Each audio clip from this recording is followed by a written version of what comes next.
And so we arrive at the cliffs, which is a major obstacle that our heroes have to face before they can get to the castle on their way to speak to Elsa and ask her to lift this winter curse from Arendelle, which it should be in summer at the moment. Now we can see Anna and her two companions are on this journey. And the cliffs are very tall, and they look at the cliffs and they're not entirely sure what to do. And what Kristoff wants to do is to come up with a plan. And what Anna wants to do is start climbing. So she starts climbing. And we can see here her determination, her insistence on facing the fear, and her can-do attitude. It's an attitude that has served her very well up until this point in the movie. But Kristoff is just sort of... He's not as impressed as we think perhaps he should be. And Anna is starting to run out of steam after climbing very hard for several moments. And we begin to see that her idea that she's making progress is not necessarily a particularly accurate idea. And there's a thing that we can talk about here in terms of optimism versus pessimism, and that there is an amount of research out there that says that pessimists are more accurate at observing the level of progress that they're making than optimists are. Interestingly, optimists are more likely to improve on their performances from one trial to the next, whereas pessimists know exactly how badly they're doing from the beginning. So Anna's optimism, while not necessarily a bad thing, has certainly blinded her to the fact that she has not made it very far up the mountain at all. Fortunately, Olaf decides to show us another side of himself. He's not just a friendly idiot, he's also a person whose eyes are open, and he has found a staircase, a far more convenient way of getting up the mountain than the cliff is. Anna launches herself off the cliff and into Kristoff's arms, and here we get another wonderful display of rapid emotional changes. So Sven the reindeer is kind of impressed at how cool it all is, and Anna is having a great time. Meanwhile, Kristoff is not thrilled about having this woman endanger herself and just launch herself at him. And in the next frame you can see that Anna is delighted to have been caught, and Sven is still enjoying the show, and Kristoff is really quite unhappy. It's almost as if he doesn't think that she should throw herself off of cliffs. It's quite a responsible attitude for a guy to have towards a girl that he barely knows, and it's another indication that Kristoff is an ideal partner, if not necessarily an ideal romantic prospect. And they look together at the ice castle now, and they do have some synchronization between them. They are both absolutely in awe of this beautiful castle that Elsa has constructed. Elsa goes to knock on the door of the castle, and we, the audience, can see that she is bracing herself for something that is emotionally challenging. She's not got a good history of relating with her sister. She's very confident, for good reason, that Elsa would never hurt her, but she's not at all convinced that Elsa is going to listen. And so she pauses for quite a while at the door, causing Olaf to turn to one side and say to Kristoff, does she know how to knock? Well, this is probably a good opportunity to talk about mansplaining and where it comes from and what it's about, and a little bit about why women find it insulting, I guess. So, Olaf's an idiot. He doesn't know things, and he has some idea that when things go wrong for him, it's because he's an idiot who doesn't know things. And what we tend to do when we're trying to explain someone else's behavior is to imagine ourselves in the same situation and why we would do the same thing.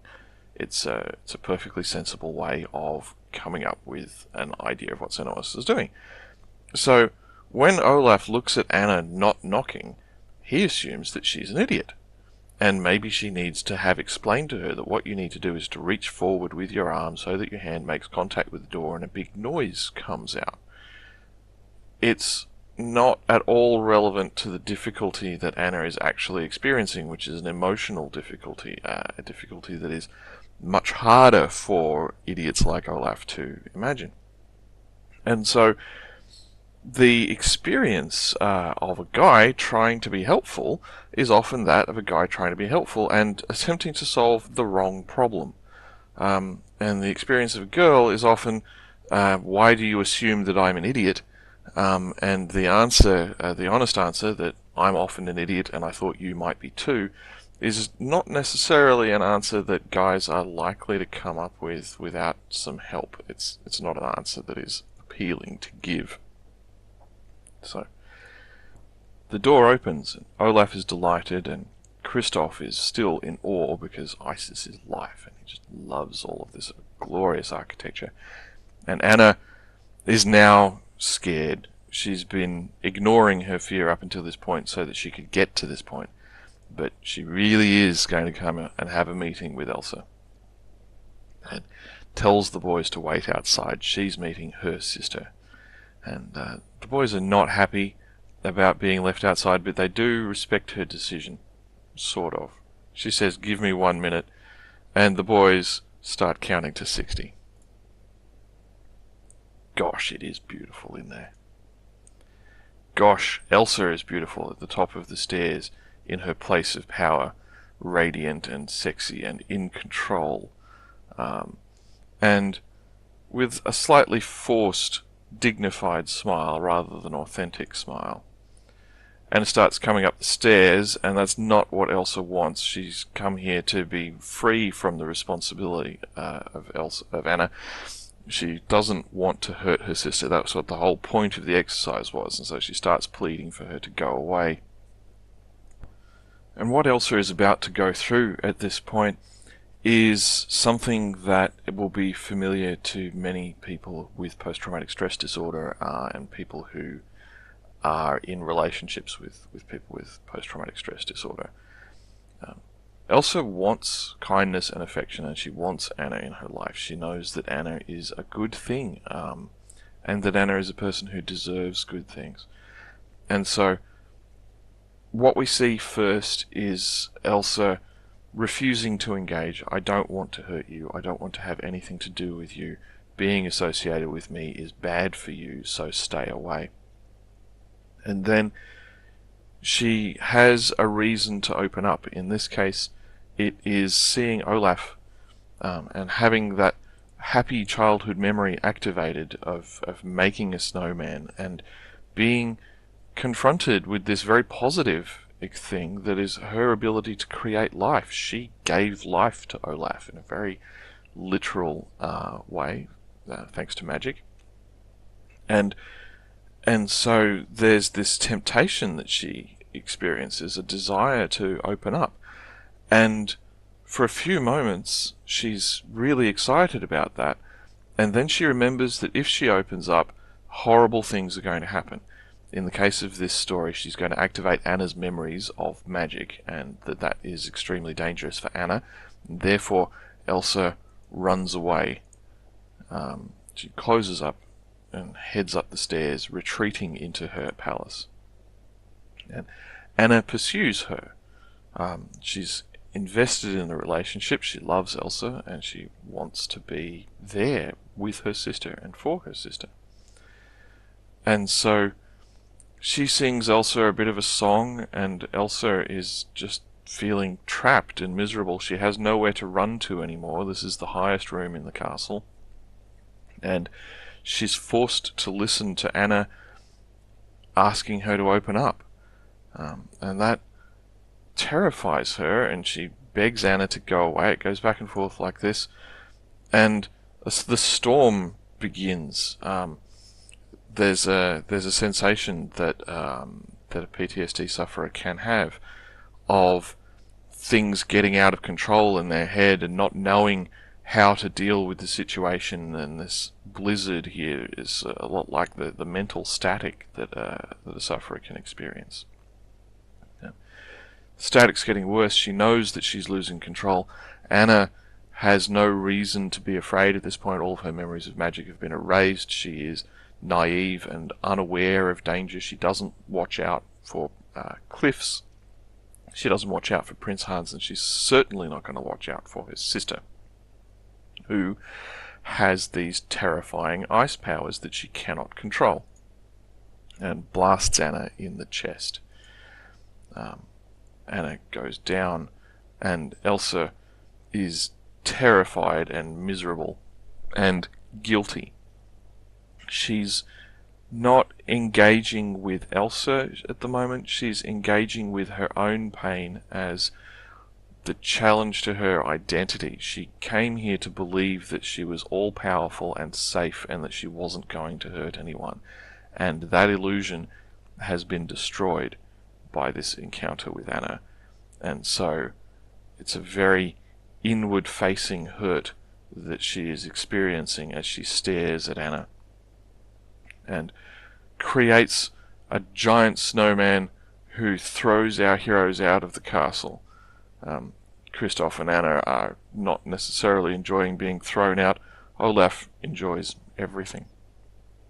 But I guess I should talk a little bit more about that experience that Elsa is having there, because it is the sort of thing that you would see. I'm not going to diagnose Elsa with post-traumatic stress disorder because her illness is magical in origin, but I think that you can see pretty clearly that she has a primary structural dissociation. And what that means is that her mind has been divided into two parts. There's an apparently normal part, which gets along in society and has a smile and is dignified and behaves the way that people are expected to behave. And then she has this emotional part that unleashes ice magic. It is scared and it is frightened and it pushes people away. Anna's magic manifests in this desire to shove everyone away, and that desire is based in a concept of protecting them. The very first time that she struck Anna with her ice magic, it was just a mistake. But through the process of denying that she can do that she is capable of that violence, she has caused that part of her that is violent to remain very immature. And so that part of her is unable to deal with complexity, and all it knows how to do is to strike. And so when she's scared, when she's very powerfully reminded of her capacity to do harm, she strikes. And so when you say primary structural dissociation, what you're talking about is the capacity for the mind to splinter itself, and for this component of the mind to have that immaturity while the rest of you is apparently normal.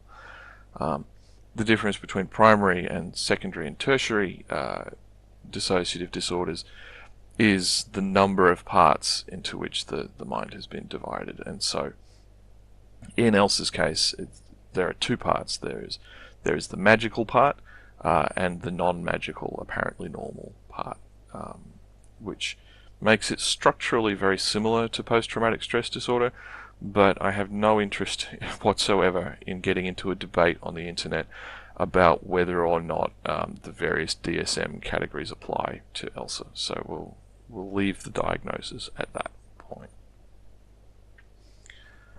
Anyway, Hans, Olaf and Anna get thrown out of the castle and they find themselves nearby. Olaf has sort of gone to pieces and is useless, and Anna is really angry. No one has treated her with that level of disrespect before. Anna lives in a world where she is a princess and people are nice to her, and this giant abominable snowman is the first experience of genuine unkindness that she's ever had. And so, not having ever confronted such a thing before, she makes a snowball and prepares to throw it at the abominable snowman.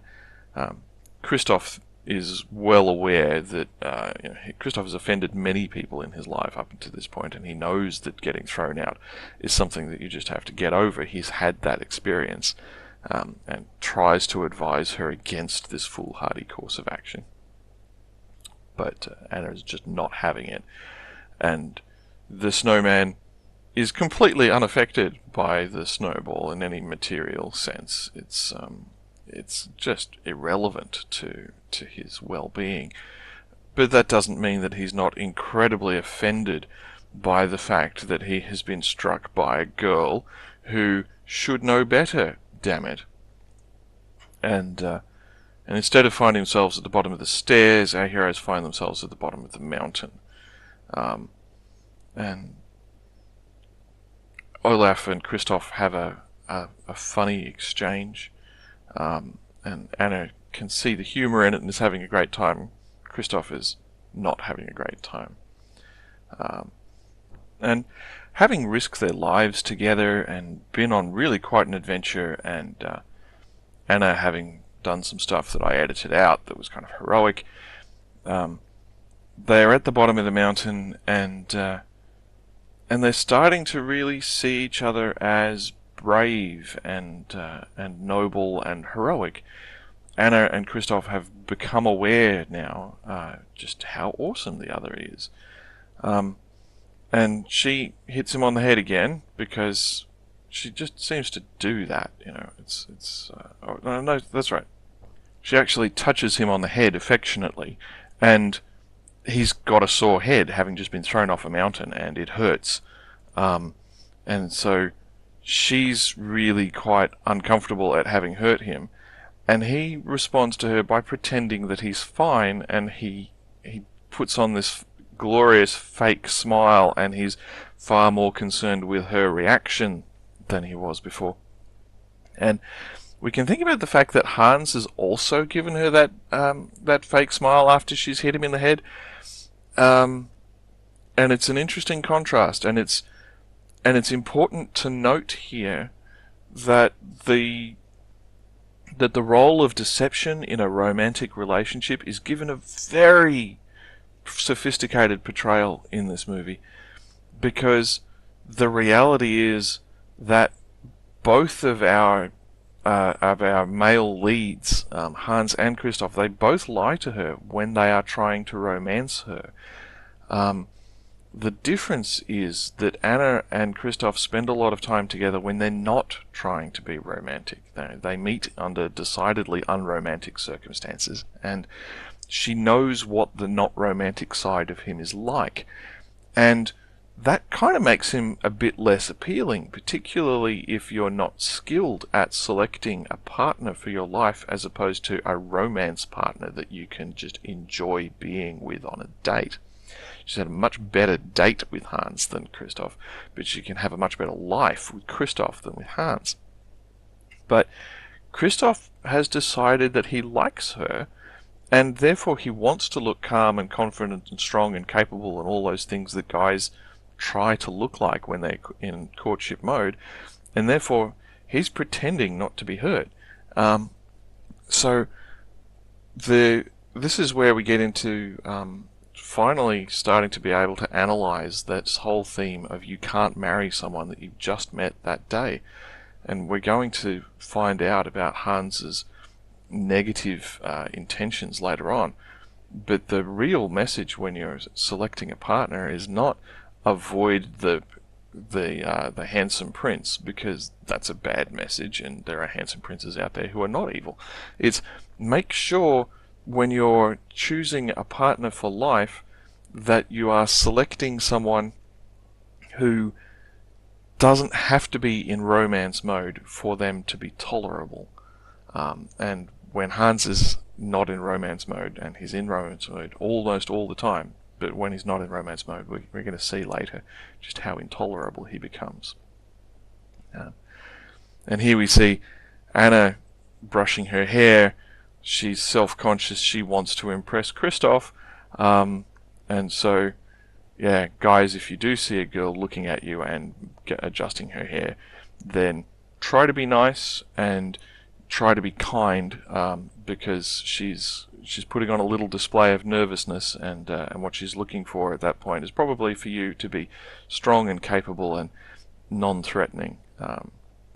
And then the romantic moment between them passes, and Anna is aware of the enormity of what's gone wrong. She hasn't saved the kingdom, and she's desperately trying to come up with plans. You can see her rubbing her hands together in a way that would be Machiavellian, if not for the fact that her face is just so clearly terrified.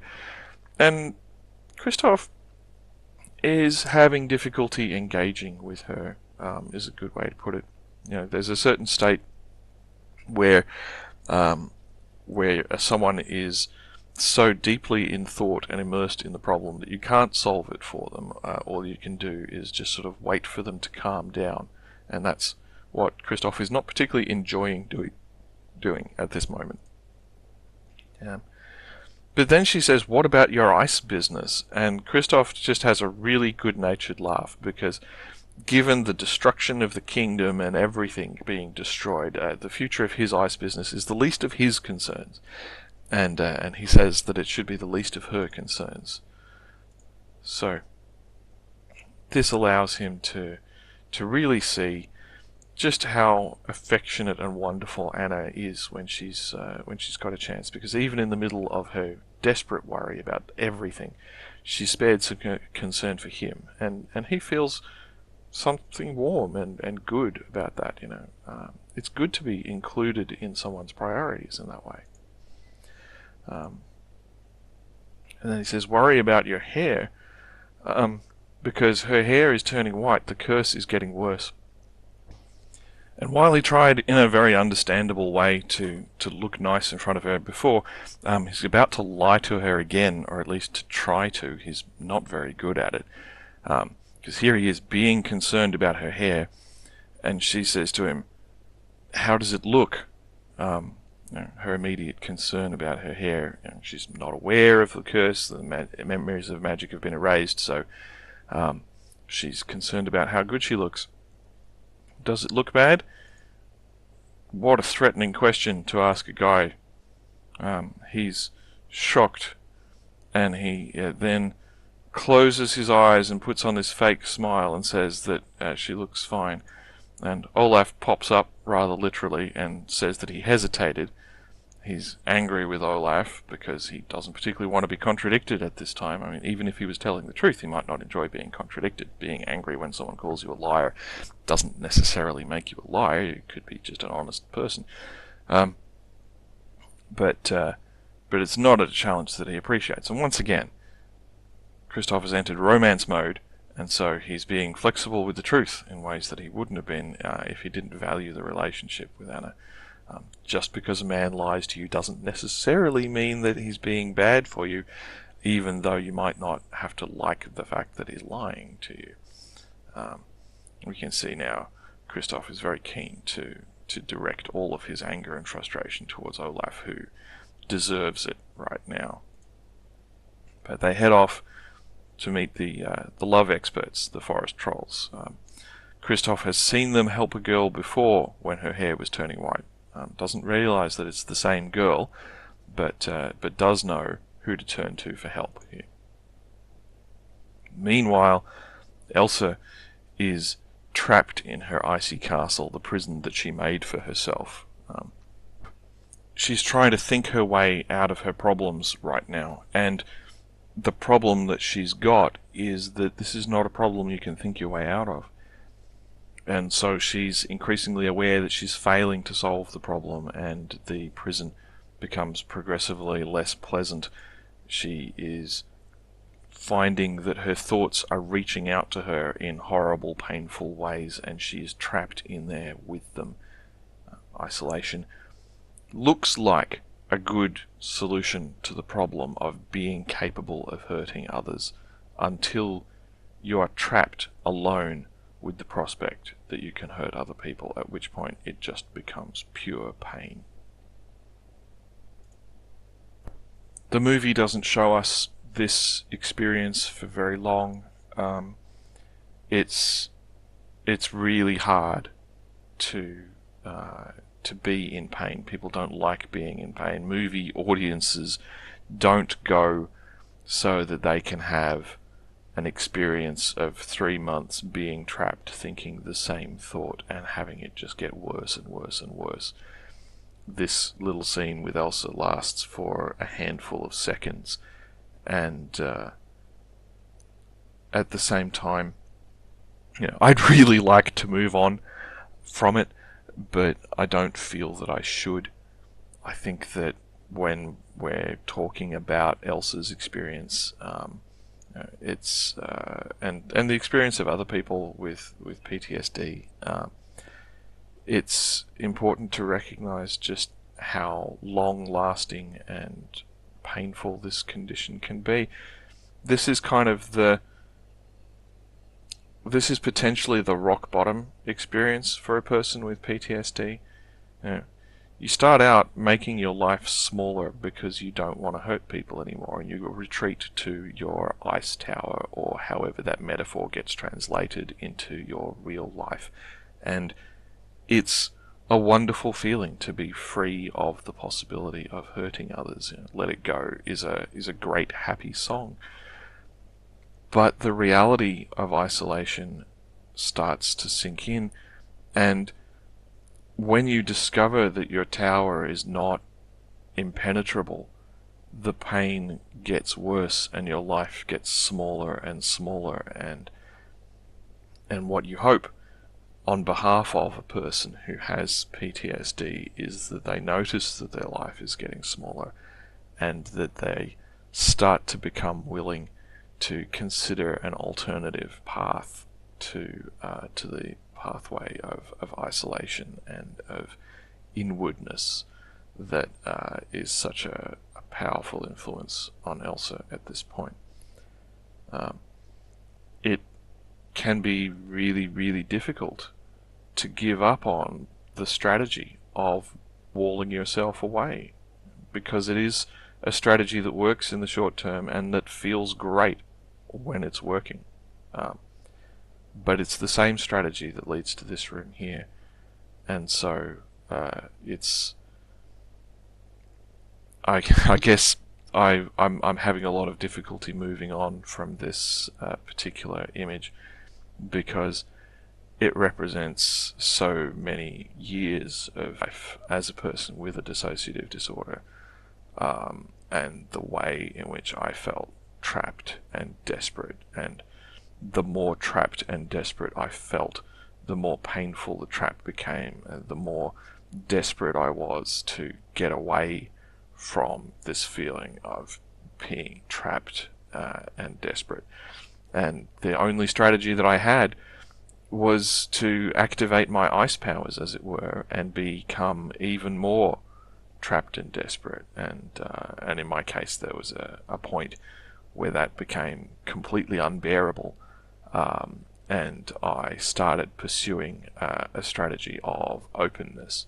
I decided not to be Elsa anymore. I decided that I was going to be Anna. And there are some downsides to Anna's strategy.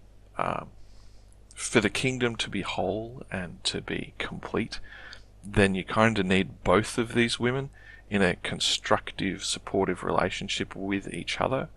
But that's not where we're at yet in the story, because where we're at is that Anna has started to form an awareness of Elsa and the fact that she can be hurt, and the fact that the world is dangerous, and she needs something that is going to get her out of this predicament that she's in, where she is now aware of her own mortality, but doesn't really have any ability to do anything for herself just yet. And so the camera takes us back to Anna and Kristoff, who are headed to meet Kristoff's family. So it's simultaneously going to the doctor, which is what is needed to advance the quest, and it's also advancing the romantic aspect of the storyline, because meeting the family is important. A person's family is a really powerful influence on who they are, and if you're thinking about setting up a life that is joined to that person in a lasting way, then it's really useful to know what their influences are.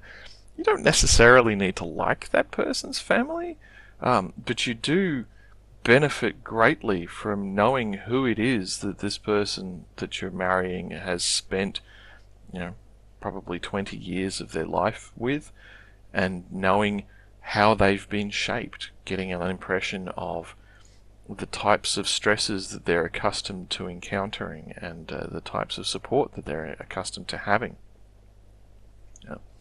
Kristoff is self-conscious about his family. They are embarrassing. If you meet his family, then you're going to know things about himself that he would probably prefer to keep hidden. They're goofy and they're a bit stupid, and these are the ways that I think everyone thinks about their family from one moment to another. But Anna is sure that they're fine, and he's really encouraged by the idea that she might actually like his family. And she's also displaying some concern for him, and that's great news from his point of view, because he likes this girl. Meanwhile, the family don't make the world's greatest first impression. It's not entirely certain that they exist in any normal sort of way. Olaf suggests that they run, and he's talking here. You can see him talking out the side of his face. If you go through Frozen and you watch for bits where people are talking out the side of their face, talking out the side of their face is a saying that we use for someone who's not being entirely honest. That is put to good use, helping us see what a liar looks like in simple terms. But the family is here, and they're delighted to see Kristoff, which is a good sign. If the guy's family doesn't like him, then they know him really well, and they might dislike him for a reason. And if he can't get them to like him, then maybe he's not actually very good at nurturing and sustaining long-term relationships. So when we think about Kristoff as an idealized male, an ideal partner for a woman, this getting along with the family is a valuable component of that. A guy who doesn't get along with a family who are a bunch of assholes is potentially still a decent guy, because maybe he's gone elsewhere and learned things or whatever else. But he's probably got some asshole habits. Certainly when you've got a loving, welcoming group like these trolls, if they are happy to see Kristoff, that's a much better sign than if they were unhappy or suspicious when they saw him. And then the family discovers that he has brought a girl home, and this is the best news that they've had in ever. And they immediately check her out, because they want to make sure that Kristoff gets a good partner, and they are aware that infatuation is a thing that happens and that people don't necessarily make good choices for themselves. Their methods for checking her out are a little bit on the simple side. Having established that she has some basic indicators of health, that's good enough, declares the family. They're not necessarily very confident in Kristoff's ability to get a partner. They're very much aware that he doesn't have a romantic bone in his body, and that he smells bad, and he doesn't present himself well, and his relationship with the reindeer is a little bit suspicious. And they've got an encouraging song to sing to try and get these two together. They have a conference when they discover that Anna is engaged to be married. The important clues regarding the nature of that engagement, such as the lack of a ring, are discussed, and they decide that even though she's not perfect, she's still good enough for Kristoff, and they also have a single solution that they apply to every problem in the world, and that solution is love.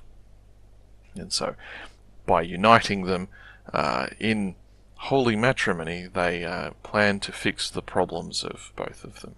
But of course, this is the point where the couple don't wish to be pushed quite that hard, and they summon the elder forest troll, who has a medical consultation with Anna, and talks about how her heart has so At the very beginning of the movie, she was hit in the head, and the trolls said, well, what you can do with that is just get people to forget, and that solves their problems. However, we're into a later part of the movie now, and the stakes needs to be raised, so we can't solve our problems quite so quickly and neatly. We have to go for something more powerful than forgetting. We have to go with love. An act of true love will save the broken heart. Anna, of course, has a conviction that she has true love in the shape of Hans, and says, please take me to Hans. And Kristoff is not thrilled about this, but he does it. He genuinely cares for Anna, doesn't want her to die, isn't going to argue with this true love prescription, and takes her away, much to his regret. Meanwhile, Hans has arrived at the ice castle and engages with the guardian of the ice castle. Meanwhile, the rogues from Wesselton make their way around the guardian and up into the castle. They confront Elsa, and Elsa uses her capacity for violence to neutralize them and to make them unable to hurt her as best she can, and she's pretty successful with that overall, although you do start to get a sense as the animation plays out that she might be about to go too far and actually kill these guys, which would not be heroic at all. Hans makes his way up the stairs, having defeated the Guardian, and confronts Elsa with the fact that people are seeing her as a monster and the fact that she has a choice. One thing that Hans is consistently really good at is to know what other people need to hear, and he does say the right thing to Elsa. Don't be the monster that they perceive you to be. You have a choice. Make a choice. Don't be a monster. Elsa is stunned by this horrible realization that perhaps she is being a monster and perhaps she does have a choice. She stops her attack. And this is an interesting frame. So, Wesselton's agent is pulling the trigger on his crossbow, and Hans is pushing the crossbow out of the way. The easiest way to push the crossbow out of the way would be to push it to the side, but Hans pushes it up, and you can see from his expression that he's not so much focused on the crossbow or on the agent as to what he's pointing the crossbow at. He's pointed the crossbow at the thing that holds up the chandelier, which very nearly drops onto Elsa and kills her. And it would have been a terrible accident if, in the course of trying to save Elsa, that he had accidentally killed her by producing such an unexpected chain of events. But in that frame, I think that you get to another reminder that Hans is actually very, very clever, and he is very good at setting up chains of events. Elsa is not killed, she's knocked unconscious. The scene ends there. Until she wakes up. Here she is in prison, faced now. She's confronted the possibility that she might be a monster, which is too much for her and causes her to collapse, in a metaphorical sense. And now she's looking out the window at the kingdom. Her ice palace didn't have windows, but this prison cell does. The prison cell is perhaps a bit more honest than the ice palace in some ways. And she can see the terrible destruction that she has brought to Arendelle, and freezing over of the harbour, and she is shocked. You can see her shocked reflection there. Hans pleads with her to lift the curse. He doesn't want to be the ruler of a kingdom that has been destroyed. He wants to be the ruler of a kingdom that is prosperous. So he's got every reason to approach Elsa and beg her to lift the curse, but she can't do it. She doesn't know how. And the link to PTSD here is kind of obvious once again. The reality of PTSD sufferers' lives is that they don't want to be in prison. They don't want to be pushing their families away. They want to lift the curse just as much as anyone else does, but they don't know how. They don't know how to engage this dangerous, forbidden part of themselves with the world in a way that is not destructive. And so that's why they choose the isolation and why they choose to withdraw, is because it's the best choice that they can understand. There is an alternative course that is coming, but that course is not visible to us as the audience, and it's certainly not visible to Elsa right now. But there is a curse lifting opportunity for Kristoff and for Anna at the moment. They've got their act of true love that they are pursuing, and one thing that's really interesting to look at right here is that Kristoff is engaging in an act of true love. He is exerting himself, he is concerned for someone else, and he is surrendering her to what he believes is what's good for her, and surrendering to her choice. She chooses to be with Hans because she thinks that that's what's right for her, and he delivers her in a very literal fashion to the castle and to Hans. Why doesn't this lift the curse? And here I think that we sort of depart a little bit from the realms of psychology, and we get into traditions of magic and concepts of magic. And one of the most enduring concepts in magic is that only the person who placed the curse can remove it. I don't think that's true in real life.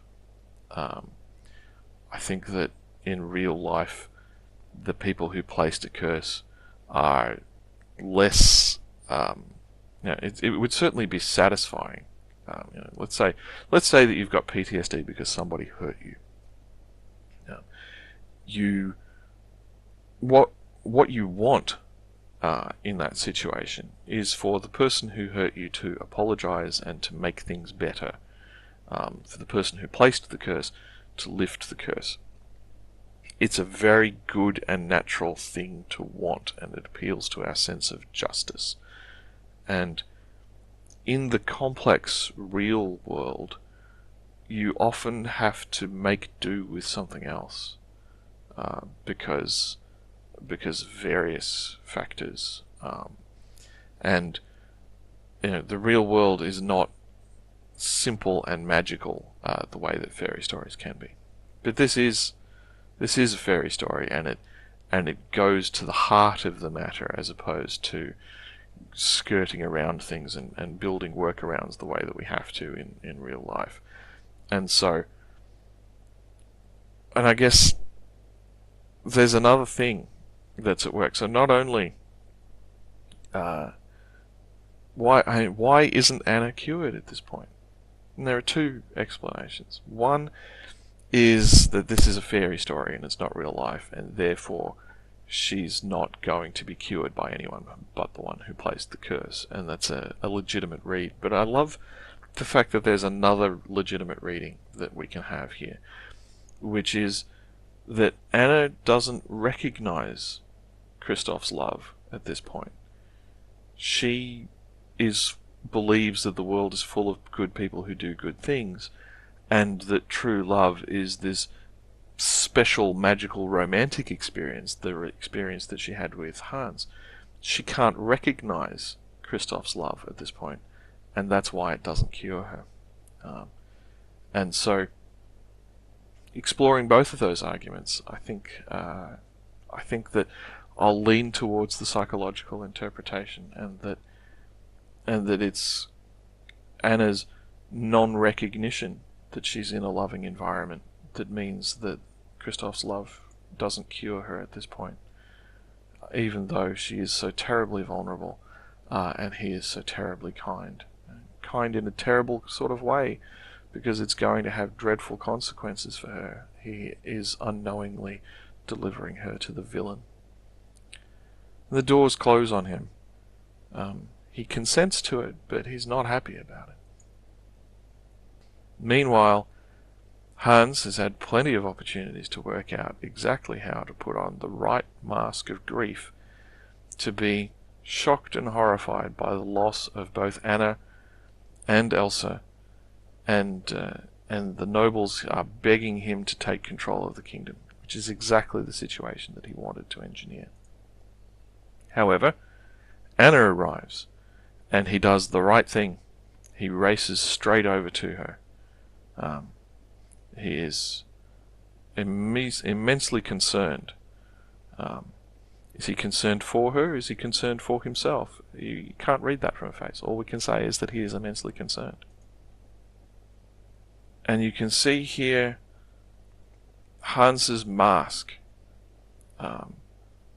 His mask of, I'm taking in all this information, and I am concerned for you, and I think that you are a precious, delicate thing. That's what his expression is saying, and I think that he believes all of those things.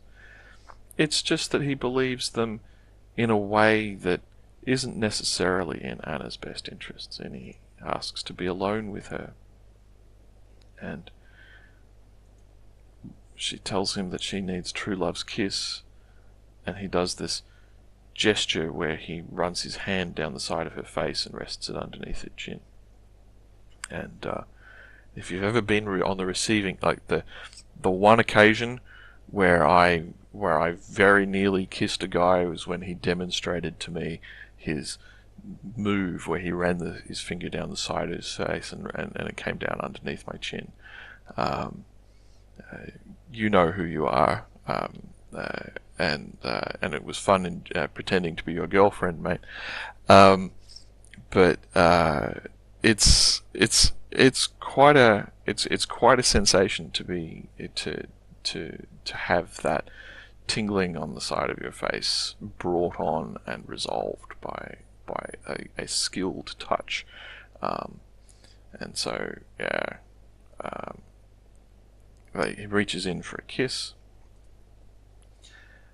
and then reveals that he has no intention of saving Anna. He's delighted to have this opportunity to kill her, and calls her a fool and takes the gloves off.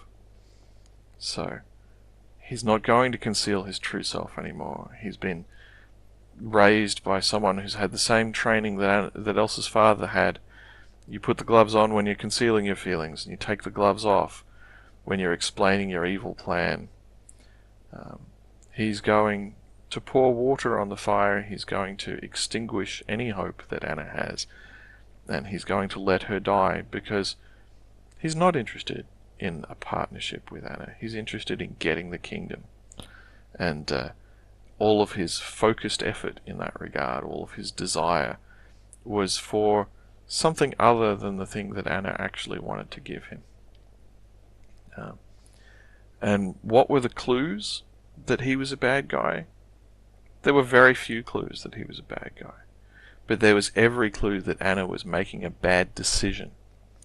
She was told repeatedly that you don't marry a guy that you've just met that day.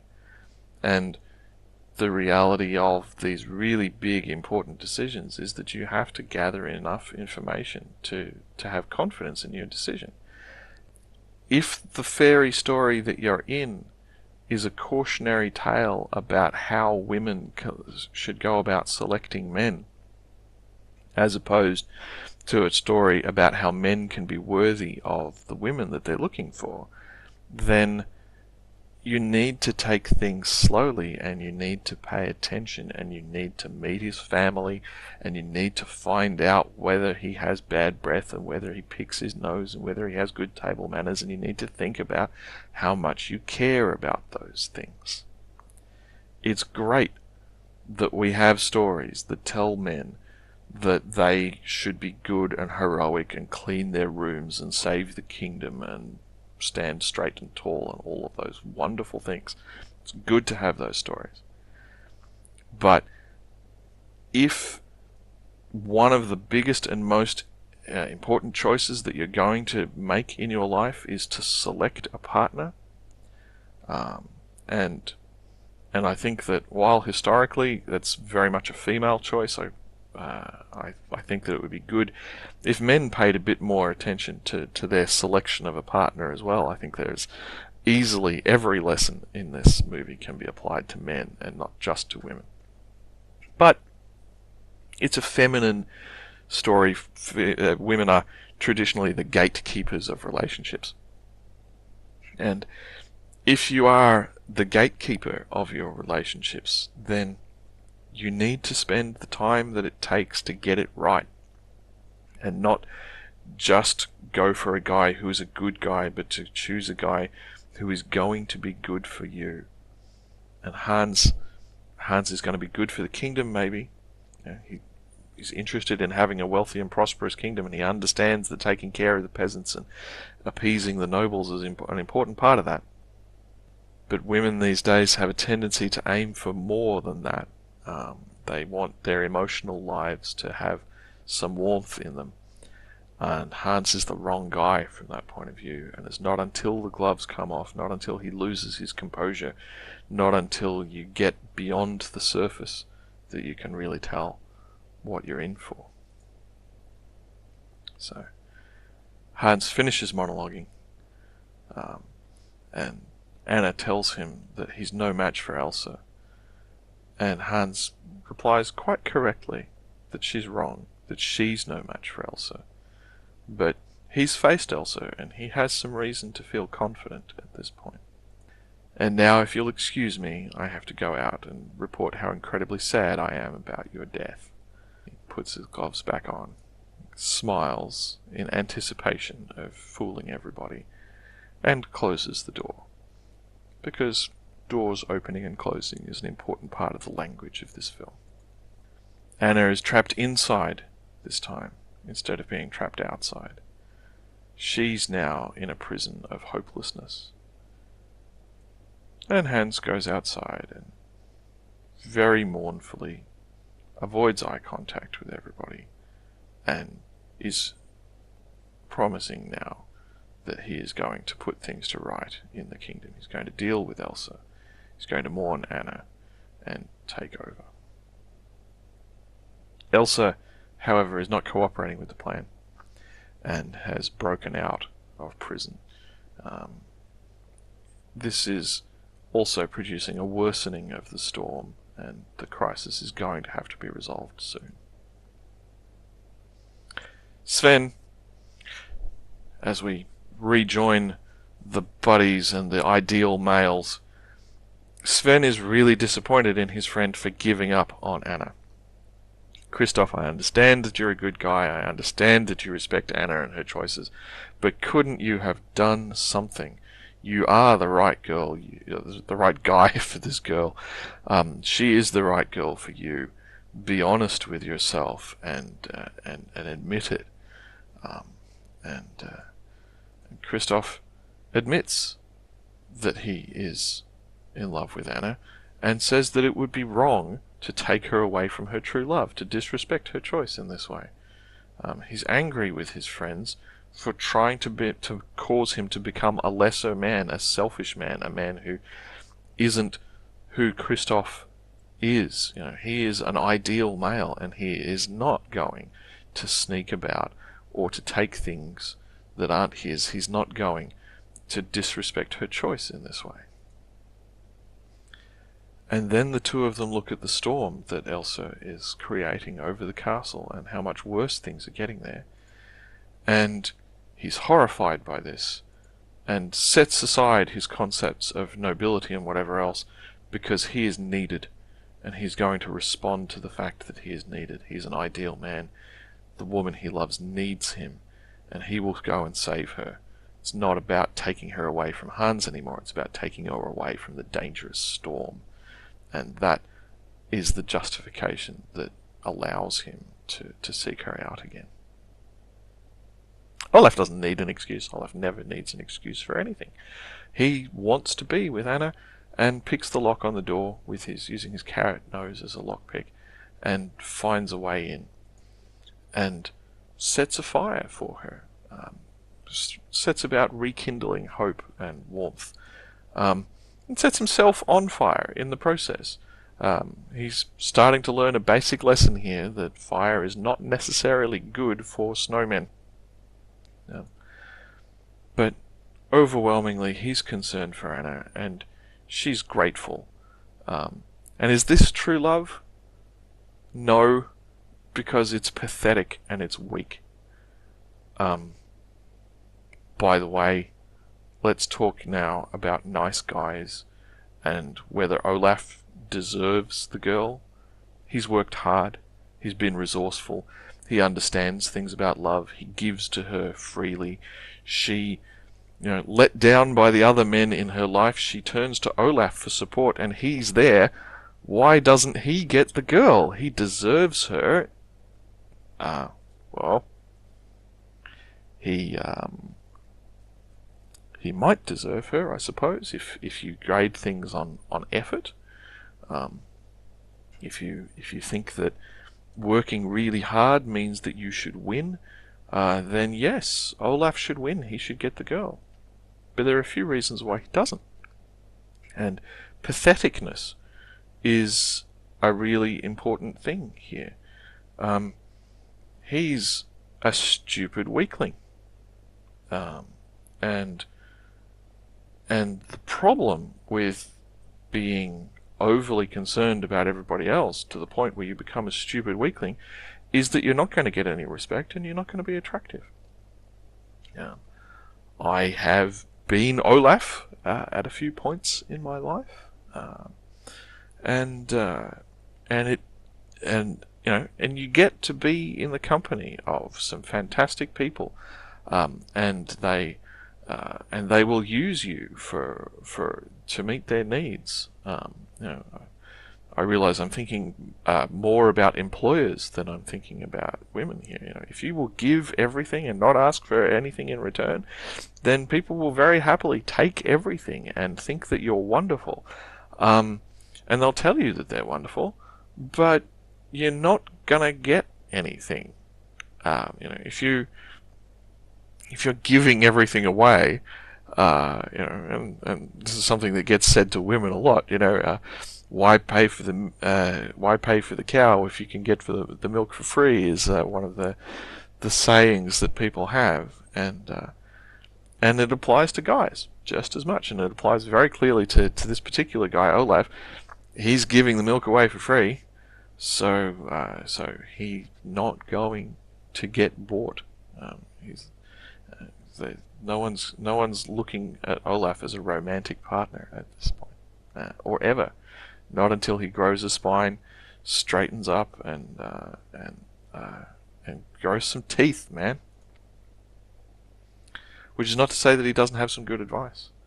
It's good advice that Anna might not necessarily be ready to hear.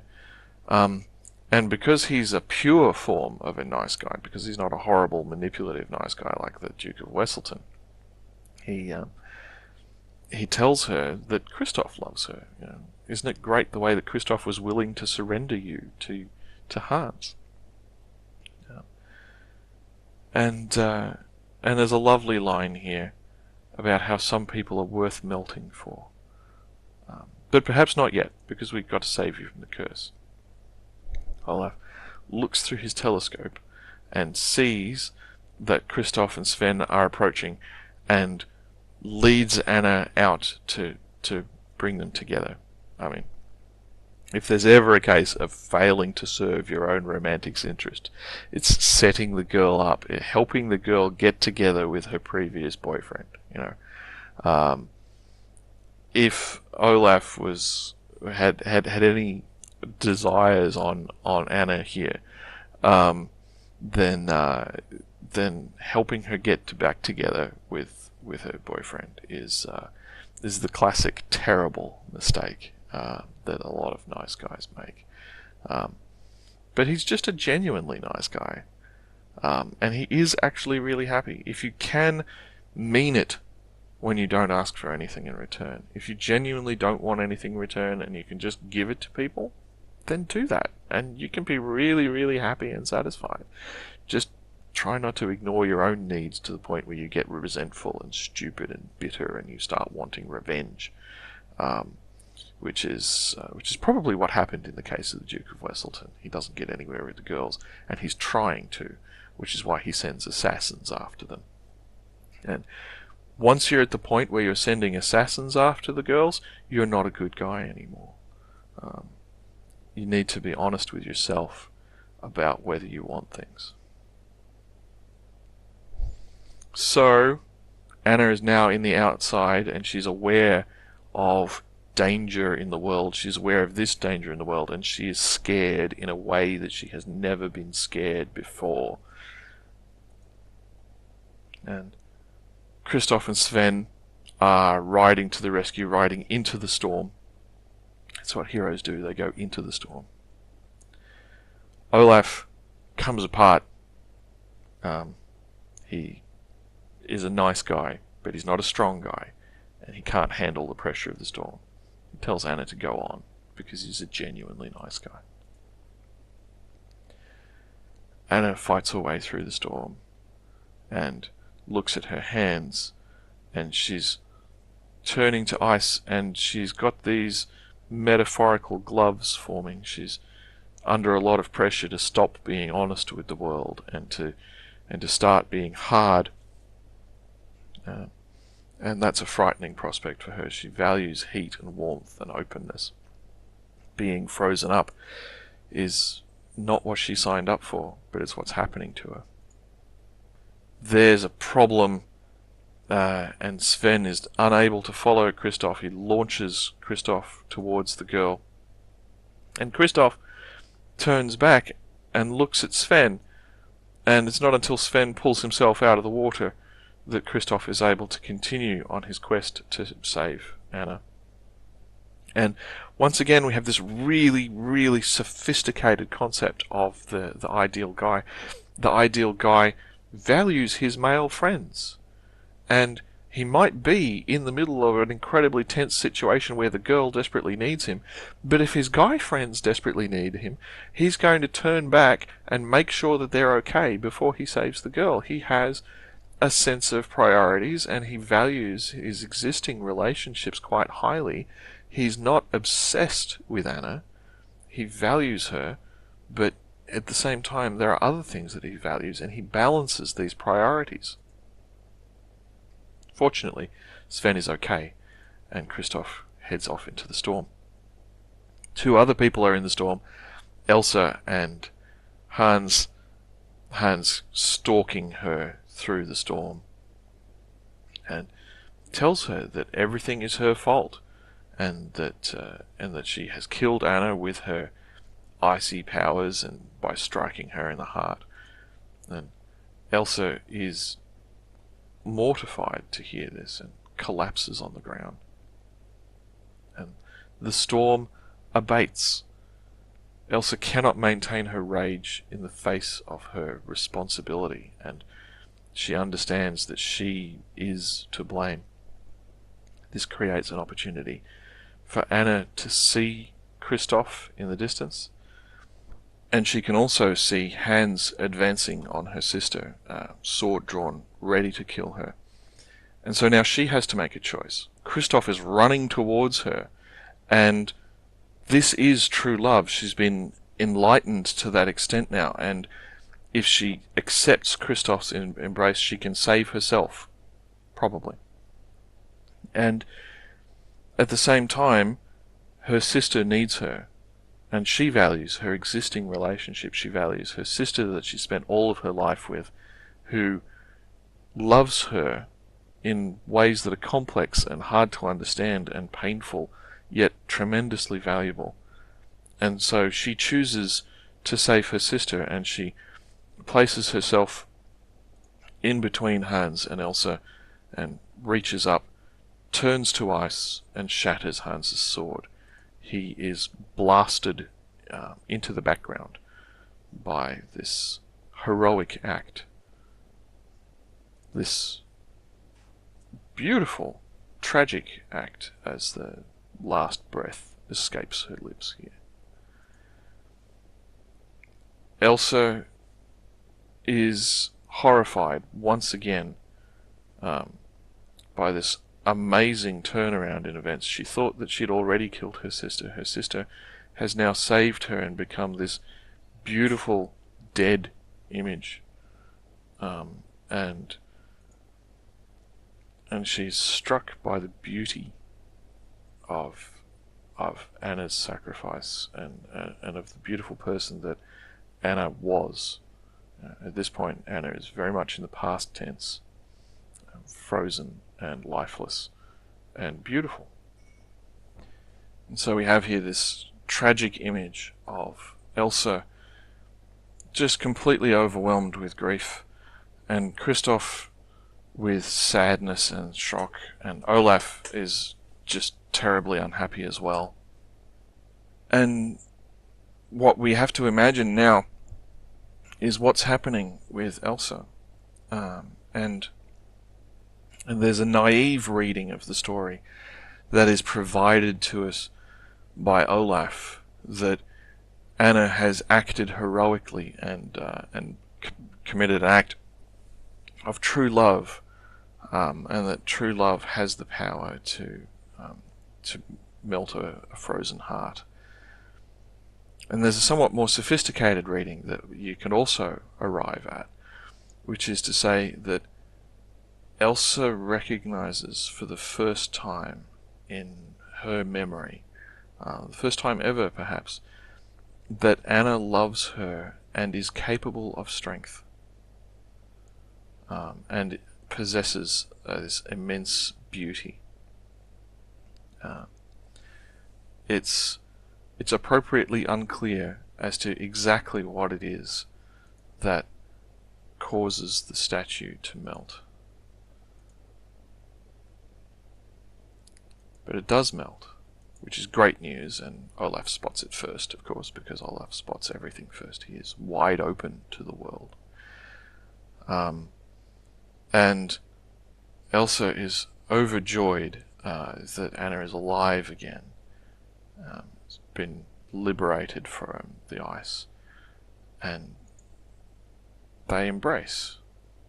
It's just a genuine, warm embrace between two people who love each other and are grateful that the other person exists in the world and is there with them in that moment. And Anna talks a little bit about her experience, and Elsa takes it in, and Olaf provides his explanation about the act of true love, the way that he's seen it. And Elsa understands something from what Olaf is saying, and perceives that love is the key. So, the kingdom for her was a horrible, painful thing that she needed to get away from, and that froze it. If you retreat from something, if you dissociate from a part of your experience, then that experience becomes frozen. And if you're going to not dissociate from things, then the best way to not dissociate from them is to be able to perceive the beauty in them. And Arendelle is easy to love. It's full of wonderful people who care about each other, and lovely architecture and glorious vistas. Elsa recognizes that there is power in her love, and that she can use this same impulse that drives the violence and destruction. There's a very close similarity between reaching out to hit something and reaching out to care for something. And if you don't reach out to people, you can't do either of those things. And reaching out to care is the thing that enables the kingdom to have warmth and comfort and beauty and people who are alive. And so given that she has these wonderful magical powers, she's able to translate that into the metaphor of the story. And we can see here various things returning to life as Elsa turns her loving gaze upon them. Which is not necessarily good news for Olaf. Olaf is a fundamentally incomplete being. He is an impossible being. You can't actually be completely devoid of self-interest the way that Olaf is. You can't get stabbed through the heart the way that Olaf is and simply smile at it and say, "Oh, I've been impaled," which happened in part 1.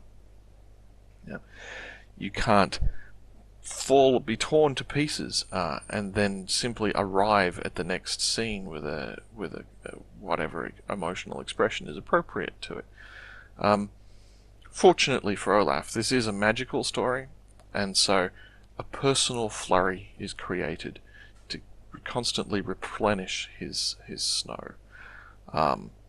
And I guess metaphorically, if you have a source of wonder and you can find a way to supply it, then your inner Olaf can be kept alive. But Olaf is a fantasy creature. He's not a human, for good reason. And so if you are forced to contend with the real world and you don't have a powerful sorceress on your side, then it's probably wise to pay a bit more attention to your own survival and your own needs than Olaf does. Hans is on the scene, and Anna is intent on dealing with Hans for herself. Kristoff wants to deal with him, but he respects Anna's wishes to deal with things for herself. Hans is there, not really fully understanding what's going on, and of all of the various bits of slapstick comedy in this movie, this is definitely one of the most satisfying images and moments of the film for everyone. Hans gets what he deserves, and is thrown in jail. He's put on a ship to be taken back for a reckoning with his family. Why is he not killed? Why is he not imprisoned in Arendelle? Because this is a feminine movie. It's not necessarily a feminist movie. There are feminist themes and there are politics that you can talk about it, but it's also a feminine movie, and if women are gatekeepers as opposed to people who solve things through violence, then the thing that they will do with this man who has proven himself unworthy is to shut him out and send him away. Other people might be about to do horribly violent things to him, but that's not what the feminine does. What the feminine does is withdraw its comfort and its affections. And we can see here the Duke of Weselton claiming injury, claiming to be traumatized. Here's no sign in the Duke of Weselton that he has a dissociative disorder or PTSD. He is a liar. There's a difference. He's not torturing himself. He's not feeling a loss of control. He's not suffering from things that he's doing to himself because he perceives himself to be a danger to the world.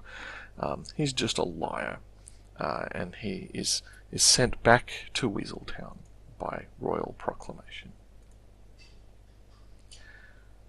We now start delivering endings to our heroes, and Anna has a surprise for Kristoff, and he's anticipating that it's going to be a positive surprise, and she's a little bit nervous as to how he's going to receive it. She hopes that he's going to really like it, and she's made good on her promise to replace his sled, and she's arranged a job on behalf of the Crown as the royal ice collector, and he's got a brand new guitar as well because she's aware that he lost a guitar. And Sven simple guy that he is very pleased about all of this. And Kristoff is blown away, and really completely thrilled that can't quite believe it, but is willing to believe it. And when he believes it, he sweeps Anna off her feet, spins her around, and says that he could kiss her. And then realizes that he may have stepped across a line there, and because there was this other relationship, and it's not clear that they're in a relationship, which is not to say that he doesn't want to kiss her. He would like to kiss her, and so he's going back and forth, and Anna is into him and really likes the idea that he would like to kiss her, and so when he says that, she responds by kissing him.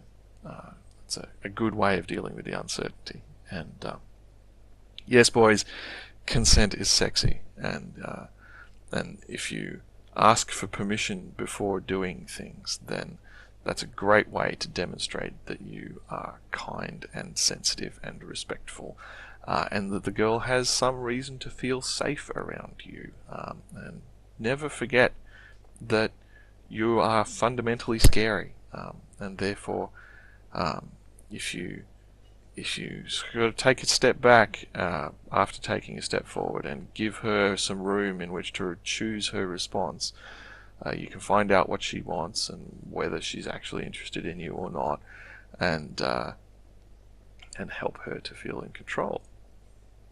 Of course, having received permission to kiss a girl, you may as well kiss the girl properly, which he does. It's a good and proper enfolding of each other, and a very mutually satisfying experience there. They don't get married at this point. They've established they really like each other, but I think that Anna has learned a lesson about taking things slowly.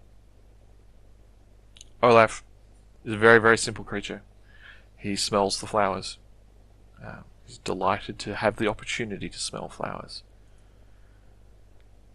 And Elsa, whose concern has always been for the people around her and for the state of the kingdom,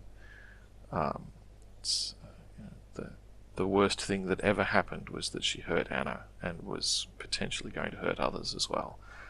She's now surrounded by the entire kingdom and using her ice powers constructively to create an ice skating rink with some wonderful architecture around it. And the people of Arendelle, the ordinary people of Arendelle, show off how beautiful and graceful and skillful they can be. And Elsa even rediscovers her sense of adventure and puts Anna at risk by insisting that she ice skate, because she's learned something about confidence and about her ability to use her power in a way that is not overly threatening to anyone. And Anna, you can see here, no longer has any white in her hair at all. The one white strand has gone away. She's not just cured of the life-threatening impact to her heart, but she's also now cured of her ignorance that was part of the treatment plan for her initial injury. She's now able to see the good and the bad in the world and to enjoy the good things in the world without being ignorant of the bad. And we finish with a shot of a happy fairy tale castle, and the waters surrounding the castle are clear and pure and good, which is how a fairy tale story should end.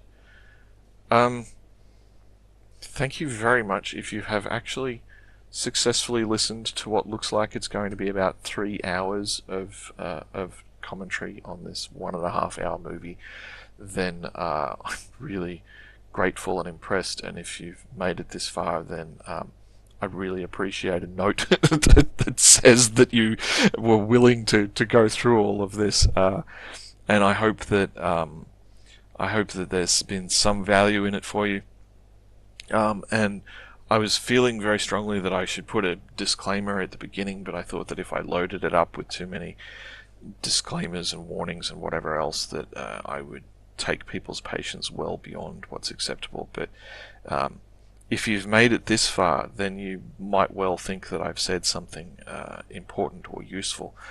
And so it's really important for you to understand that I am not a psychologist. I am not registered with any psychotherapy organizations or anything like that.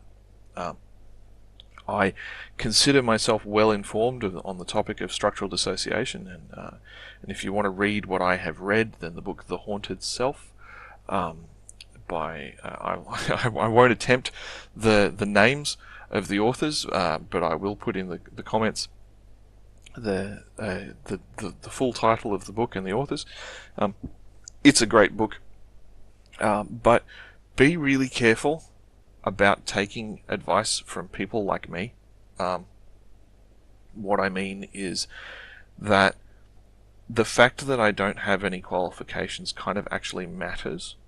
I have some experience, I have some expertise, and I do know some stuff, particularly about dissociative disorders. I have a dissociative disorder, and I've spent the last 15 years of my life trying to learn everything I can about why I'm trapped in my own metaphorical ice castle and how to get out of it. But there are things that I don't know that could be really important. My experience as a person with a degree in computer science, working with programmers who don't have degrees, is that they are often more talented than I am. They are often more capable than I am at certain very specific tricks, but they tend not to know all of the really basic and simple tricks. And so if you're a person who has watched this and said, wow, there's really something here, this guy is onto something, then please, please, please talk to a person who does have professional qualifications about your experience and what you picked up from this video and what you're thinking about doing, because there could be something really basic that I'm not aware of that is really relevant to you, and there are ways in which the PTSD and the other dissociative disorders experiences are similar to other kinds of problems that people have, that I'm not trained to recognize and that I haven't talked about. It's entirely possible that there is an alternative diagnosis for Elsa that is better for her than my diagnosis. Talking about Elsa in terms of a dissociative disorder is a way of bringing things to light, but it's not necessarily what's best for Elsa. It's not necessarily what's best for you. I'm not, I've said this because I hope that it's useful to people, but please don't rely on it without getting some qualified advice from someone who is in a position to spot a basic thing that neither you nor I are educated about. So I'd like to thank my psychiatrist for reminding me in the course of my adventures that I shouldn't go around practicing various things without getting some relevant qualifications, because I don't want you to get hurt. Yeah, there's enough Elsa in me to this disclaimer kind of means something to me, and it's important that it's there. Right.